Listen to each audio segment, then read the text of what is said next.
অনেক মহিলারাই জানতে চায় যে আমাদের যে প্রাইভেট পার্টস রয়েছে, মানে আমাদের যে গোপনাঙ্গ রয়েছে, সেখানের লোম কীভাবে পরিষ্কার করতে হবে এবং পরিষ্কার করার সময় কি কি সাবধানতা বজায় রাখতে হবে, আর সেখানে লোম থাকা কি কোনো রকম নোংরা ব্যাপার কিনা, আর যদি লোম থাকে তাহলে সেখান থেকে ইনফেকশন ছড়ায় কিনা, এই সমস্ত ব্যাপারে কিন্তু তারা জানতে চায়।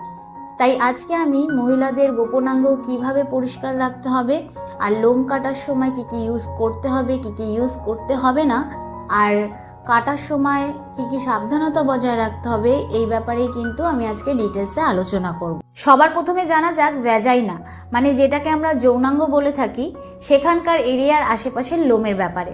কিন্তু এটা জানার আগে আপনার এটা জানা দরকার যে আমাদের ভ্যাজাইনার আশেপাশে যে লোম রয়েছে সেটা কিন্তু একদমই নোংরা ব্যাপার নয়। কিন্তু যদি সেখানে আপনি নিয়মিত যত্ন না করেন, আপনি সেখানকার লোম না কাটেন, তাহলে কিন্তু অবশ্যই সেখানে ইনফেকশন ছড়ানোর চান্স অনেক বেড়ে যায়। আবার একদিকে লোম থাকাটাও ভালো, কারণ সেক্সের সময় ফ্রিকশন হয় না, মানে স্কিনে স্কিনে ঘষা লাগে না, জ্বালা করে না, র্যাশ বেরায় না।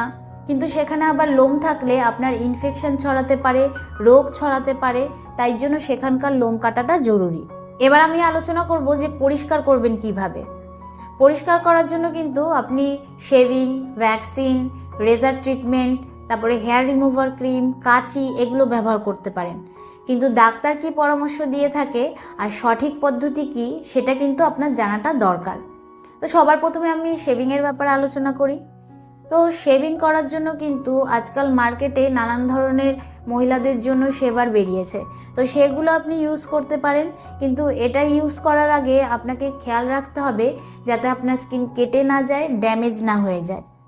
আর শেভিং করার সময় আপনি একটাই ডাইরেকশানে শেভিং করবেন, কারণ যদি আপনি ডাইরেকশান বারবার চেঞ্জ করেন তাহলে কিন্তু আপনার স্কিন কেটে যেতে পারে, র্যাশ বেরাতে পারে, দানা বেরাতে পারে। তাই জন্য আপনাকে সাবধানে শেভিং করতে হবে।